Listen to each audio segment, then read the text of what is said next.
আজকে আমরা class 9-এর physical সায়েন্সের 5 নাম্বার অধ্যায় যেটা আছে শক্তির ক্রিয়া, কার্য, ক্ষমতা ও শক্তি, এইটা আজকে আমরা শুরু করব।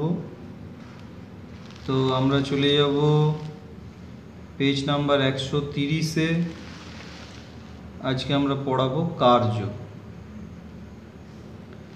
তা কার্য কাকে বলে?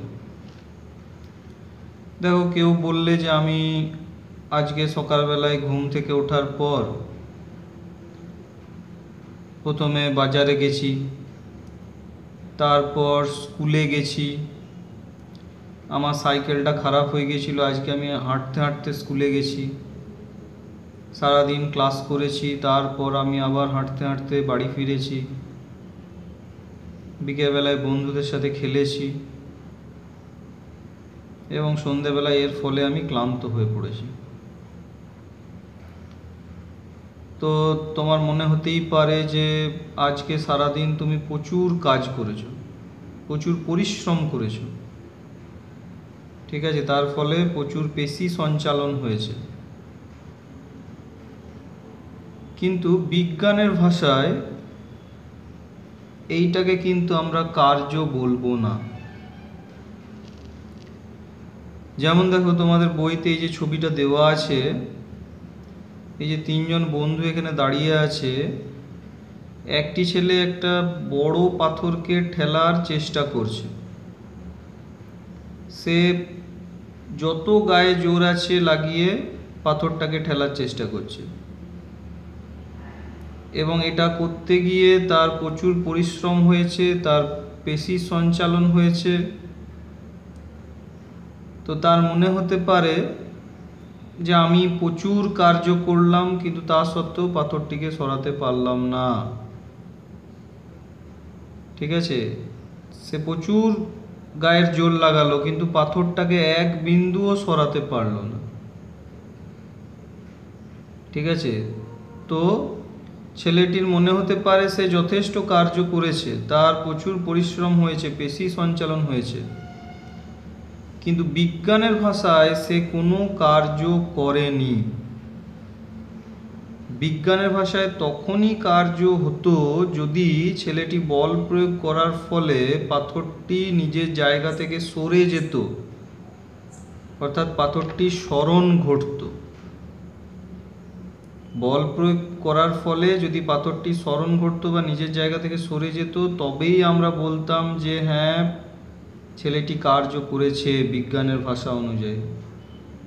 কিন্তু যতক্ষণ বল প্রয়োগ করা হলেও যদি বস্তুর সরণ না ঘটে বা নিজের জায়গা থেকে না সরে যায়, ততক্ষণ আমরা বলবো কোনো কার্য হয়নি। তাহলে আমরা দেখব বিজ্ঞানের ভাষায় কার্যের সংজ্ঞাটা কি। দেখো, কোনো বস্তুর ওপর বল প্রয়োগ করলে যদি বলের প্রয়োগ বিন্দু সরণ ঘটে, তবে প্রযুক্ত বল কার্য করেছে বলা হয় এবং প্রযুক্ত বল ও বলের অভিমুখে বলের প্রয়োগ বিন্দুর সরণের গুণফলই কৃত কার্যের পরিমাপ। তাহলে এই বিষয়টা আমরা একটু বুঝে নিই যে বিজ্ঞানের ভাষায় আমরা কার্য বলতে কি বুঝি।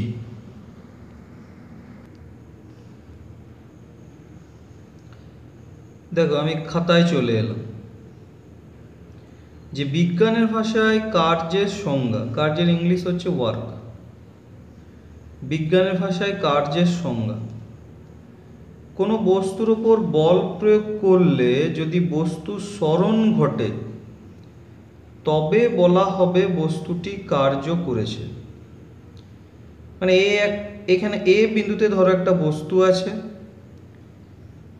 এই বস্তুটার উপরে একটা বল প্রয়োগ করা হলো এফ, তার ফলে বস্তুটি বলের অভিমুখে বি বিন্দুতে সরে গেল, অর্থাৎ এখানে বস্তুটির সরণ কতটা ঘটেছে না এ বি সমান এস, সরণকে আমরা এস দিয়ে লিখি। তো যেহেতু বল প্রয়োগ করার ফলে বস্তুটি স্মরণ ঘটছে, তাই বলবো বস্তুটি এখানে কার্য করেছে। কিন্তু আমি যদি বল প্রয়োগ করতাম, তা সত্ত্বেও বস্তুটা যদি স্মরণ না ঘটতো, তাহলে আপাতভাবে আমার মনে হতো যে আমার অনেক পরিশ্রম হচ্ছে, আমি অনেক বল প্রয়োগ করছি, কিন্তু বিজ্ঞানের ভাষাতে সেটাকে কার্য বলে না। বল প্রয়োগ করার ফলে যদি বস্তুর স্মরণ ঘটে, তবেই আমরা বলবো যে হ্যাঁ, বস্তুটি কার্য করেছে। তাহলে বিজ্ঞানের ভাষায় কার্য বলতে আমরা কি বুঝবো না, কোনো বস্তুর উপরে বল প্রয়োগ করলে যদি বস্তুটি স্মরণ ঘটে, তবে বলা হবে বস্তুটি কার্য করেছে। আমরা এখানে ছবি এঁকে দেখিয়েছি যে একটা বস্তু এ বিন্দুতে আছে, তার উপর এফ বল প্রয়োগ করা হলো, তার ফলে বস্তুটি বলের অভিমুখে সরে গিয়ে বি বিন্দুতে গেল, অর্থাৎ এখানে বস্তুর স্মরণ এ বি সমান এস। যেহেতু বল প্রয়োগ করার ফলে বস্তুটির স্মরণ ঘটেছে, তাই আমরা বলবো যে এখানে বস্তুটি কার্য করেছে। এবং কতটা পরিমাণ কার্য করেছে না, কৃতকার্য ডাব্লু সমান আমরা লিখতে পারবো বল ইন্টু স্মরণ। কার্যকে ডাব্লু দিয়ে লিখছি কেন, কারণ কার্যর ইংলিশ হচ্ছে ওয়ার্ক, সেই কারণে কার্যকে বা কৃতকার্যকে ডাব্লু দিয়ে লেখা হয়। তাহলে এই যে বস্তুটা এ বিন্দুতে ছিল, এফ বল প্রয়োগ করার ফলে সে বি বিন্দুতে গেল এবং তার স্মরণ হয়েছে এস, তো সে কতটা কার্য করলো না, কৃতকার্য ডাব্লু সমান হচ্ছে বল ইন্টু স্মরণ। তাহলে আমরা এফ বল প্রয়োগ করেছিলাম আর বস্তু স্মরণ হয়েছে এস, তাহলে কৃতকার্য ডাব্লু সমান আমরা লিখতে পারবো এফ ইন্টু এস। ঠিক আছে, এই ফর্মুলাটা আমাদেরকে মনে রাখতে হবে যে কৃতকার্য ডাব্লু সমান হচ্ছে এফ ইন্টু এস। দেখো এখানে একটা জিনিস বলে রাখি যে এখানে বল আর স্মরণ দুটোই ভেক্টর রাশি, কিন্তু তাদের গুণফলের জন্য যে রাশিটা উৎপন্ন হলো কৃতকার্য ডাব্লু, সেটা কিন্তু একটা স্কেলার রাশি, অর্থাৎ কার্যের শুধুই মান আছে, কোনো অভিমুখ নেই। তাহলে কার্য একটি স্কেলার রাশি। এরপর আমরা চলে আসবো, দেখো সবসময় যে বস্তুর উপরে বল প্রয়োগ করার ফলে বল যে রেখা বরাবর কাজ করছে, বস্তুর স্মরণও সেই রেখা বরাবরই হবে, এরকম নাও হতে পারে। যেমন দেখো এইখানে আমরা যে ছবিটা এঁকেছি, বস্তুটা প্রথমে এ বিন্দুতে আছে, এবারে বস্তুটার উপর এইভাবে এফ বল প্রয়োগ করা হলো এবং তার ফলে বস্তুটা অনুভূমিক তলে সরে গিয়ে বি বিন্দুতে পৌঁছালো, যেখানে বস্তুর স্মরণ এ বি সমান এস। তার মানে প্রযুক্ত বল এফ এর সঙ্গে থিটা কোণে, এই কোণটাকে নাম দিয়েছি আমরা থিটা, থিটা কোণে বস্তুটির যদি স্মরণ ঘটে, যেটা এক্ষেত্রে ঘটেছে, এখানে যেদিকে বল প্রয়োগ করা হয়েছে সেই রেখা বরাবরই স্মরণ ঘটেছে, অর্থাৎ এখানে কোণটা কত ডিগ্রি, 0 ডিগ্রি। কিন্তু এখানে কোণটা 0 ডিগ্রি নেই, কোনো একটা মান আছে, সেটা 30 ডিগ্রি হতে পারে, 60 ডিগ্রি হতে পারে, যা হোক হতে পারে, কিন্তু 0 ডিগ্রি নয় মোট কথা। তাহলে যদি প্রযুক্ত বল এফ এর সঙ্গে থিটা কোণে বস্তুর স্মরণ ঘটে, তবে বস্তুর স্মরণ এস এর অভিমুখে বল এফ এর উপাংশ হলো, এই যে এফ এর এই এফ বল এফটা স্মরণের সাথে থিটা কোণ তৈরি করেছে, তো স্মরণ এর অভিমুখে অর্থাৎ অনুভূমিক দিকে এফ বলের উপাংশটাকে আমরা লিখতে পারি এফ কস থিটা। তাহলে এখন বস্তুর স্মরণ এস এর অভিমুখে আর বল এফ ক্রিয়াশীল নয়, এখন ক্রিয়াশীল হচ্ছে এস এর অভিমুখ বা স্মরণের অভিমুখে কে না, এফ এর অনুভূমিক উপাংশ এফ কস থিটা। তাহলে আমরা এখানে ডাব্লু সমান আর এফ এস লিখবো না, আমরা লিখবো এফ ওয়ান ইন্টু এস, কারণ এফ ওয়ান আর এস একই সরলরেখায় আছে। আর এফ ওয়ানটাকে আমরা লিখতে পারছি কি এফ কস থিটা।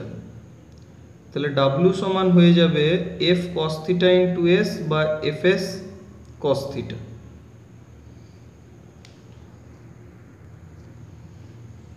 এটা আমি আরেকবার রিপিট করছি, দেখো এই ছবিটাতে আমরা যেদিকে বল এফ প্রয়োগ করেছিলাম সেই একই সরলরেখা বরাবর বস্তুর সরণ ঘটেছে, তাই W সমান FS লিখতে পারছি। কিন্তু সবসময় যে এফ আর এস একই সরলরেখায় বা একই অভিমুখে থাকবে এমন কোনো মানে নেই। অর্থাৎ এই ছবিটাতে দুটো এফ আর এস এর মধ্যে কোণ থিটা সমান 0 ডিগ্রি। কিন্তু দ্বিতীয় যে ছবিটা আঁকা হয়েছে সেখানে আমরা বল প্রয়োগ করলাম এইভাবে বস্তুটার উপরে এ বিন্দুতে, তার ফলে বস্তুটা অনুভূমিক দিকে এ থেকে বি তে সরে গেল, সরণ এ বি সমান এস। তাহলে এই ছবিটাতে বল এফ আর সরণ এস এর মধ্যবর্তী কোণটা কত না থিটা। তো এইখানে কার্য সমান আর আমরা ডাব্লু সমান এফ এস লিখতে পারবো না, কারণ এখানে এফ আর এস একই লাইনে নেই।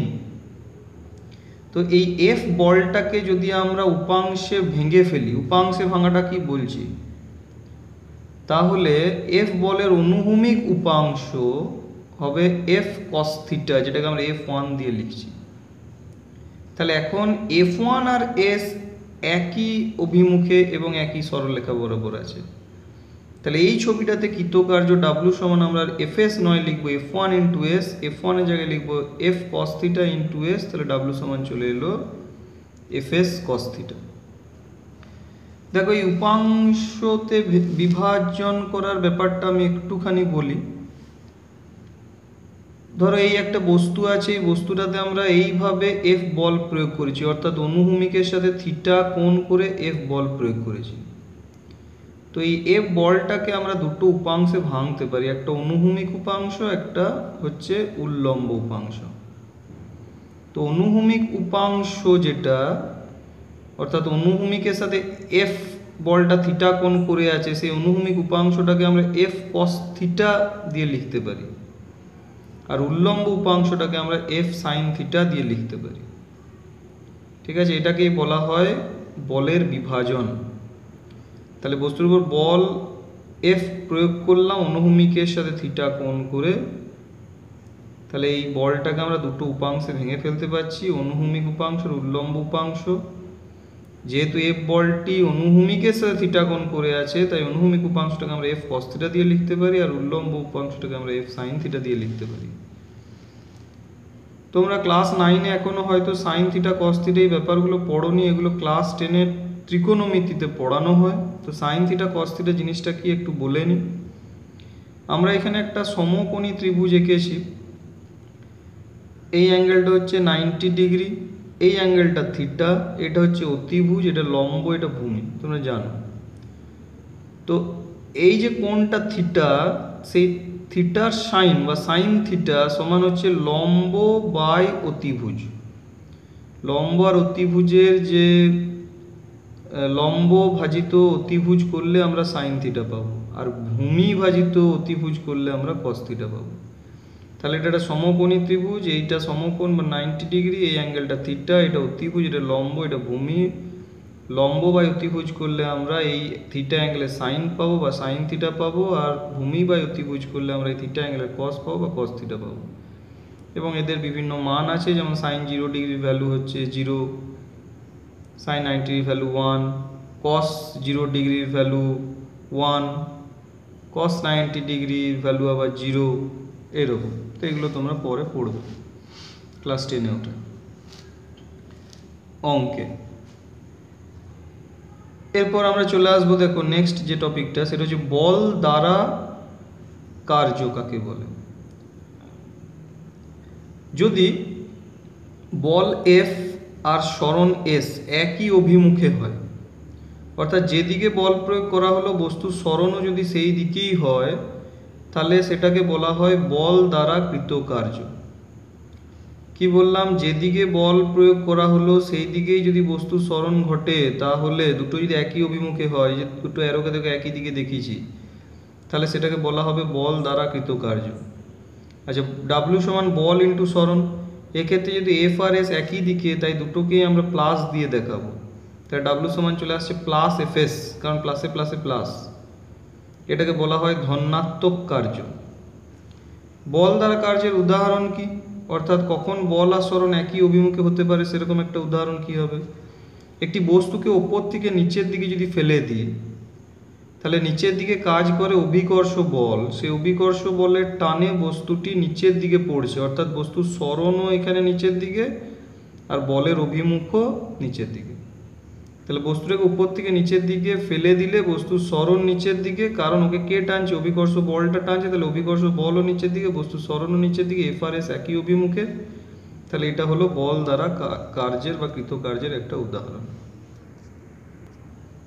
এরপর আমরা চলে আসবো, দেখো 131 পাতাতে আছে, দেখবে বলের বিরুদ্ধে কার্য। তা বলের বিরুদ্ধে কার্য কাকে বলে? যদি যে অভিমুখে বল প্রয়োগ করা হচ্ছে বস্তুর সরণ যদি তার বিপরীত অভিমুখে হয়, তখন সেটাকে বলা হয় বলের বিরুদ্ধে কার্য। আবার বলছি, আমরা যে অভিমুখে বল এফ প্রয়োগ করলাম যদি বস্তুর সরণ তার বিপরীত অভিমুখে হয়, তখন সেটাকে বলা হয় যে বস্তুটি বলের বিরুদ্ধে কার্য করেছে। তাহলে কার্য ডাব্লু সমান বল ইন্টু সরণ। এফটাকে যদি আমরা প্লাস ধরি, এসটা যেহেতু বিপরীত দিকে, তাহলে এসটাকে আমরা কি ধরবো? মাইনাস। প্লাসে মাইনাসে মাইনাস, তাহলে ডাব্লু সমান চলে আসছে মাইনাস এফএস। তাহলে বলের বিরুদ্ধে কার্যকে আমরা ঋণাত্মক কার্য বলবো। তাহলে বলের বিরুদ্ধে কার্যটাকে ঋণাত্মক কার্য বলবো। এর উদাহরণ কি হবে? একটি বস্তুকে যদি নিচ থেকে ওপরের দিকে ছুঁড়ে দিই, তাহলে নিচ থেকে ওপরের দিকে ছুঁড়ে দিলাম, তাহলে বস্তুর সরণটা হচ্ছে ওপরের দিকে, আর অভিকর্ষ বলের প্রভাবটা কোন দিকে? নিচের দিকে। তাহলে এক্ষেত্রে অভিকর্ষ বলের বিপরীত দিকে বস্তুর সরণ ঘটছে, অর্থাৎ এফআরএস বিপরীত অভিমুখে। তাহলে এটা হয়ে গেল বলের বিরুদ্ধে কার্য। ঠিক আছে, তাহলে বস্তুকে নিচ থেকে উপরের দিকে ছুঁড়ে দিলে বস্তুটা অভিকর্ষ বলের বিপরীতে গতিশীল, অভিকর্ষ বল নিচের দিকে কাজ করে, বস্তুর সরণ উপরের দিকে, দুটো বিপরীতমুখী এফআরএস। তাহলে এটা হচ্ছে বলের বিরুদ্ধে কার্যের উদাহরণ। নেক্সট যে টপিকটা, এটা very very important, very very important. এই কোশ্চেনটা পরীক্ষায় খুব আসে, যে কার্যহীন বল কাকে বলে? উদাহরণ সহ লেখো। কার্যহীন বল কাকে বলে? উদাহরণ সহ লেখো। দেখো, বল প্রয়োগ করা হলো কিন্তু কোনো কার্য হলো না। আমরা বল প্রয়োগ করলাম কিন্তু যদি কোনো কার্য না হয়, অর্থাৎ ডাব্লিউটা যদি 0 হয়, তখন সেটাকে আমরা বলবো কার্যহীন বল। তাহলে বল প্রয়োগ করছি অথচ কার্য হচ্ছে না, সেটাকে বলবো কার্যহীন বল। তো এরকম কি উদাহরণ হতে পারে? যেমন একটি দেওয়ালকে ঠেলে আমরা কি সরাতে পারবো? উত্তরটা হচ্ছে না। তোমাদের বইতে দেখো 131 নম্বর পাতায় এই যে ছেলেটা দেওয়ালটাকে ঠেলার খুব চেষ্টা করছে, কিন্তু সে কি দেওয়ালটাকে সরাতে পারবে? না, কখনোই না। অর্থাৎ বল প্রয়োগ করছে কিন্তু কোনো সরণ ঘটছে না।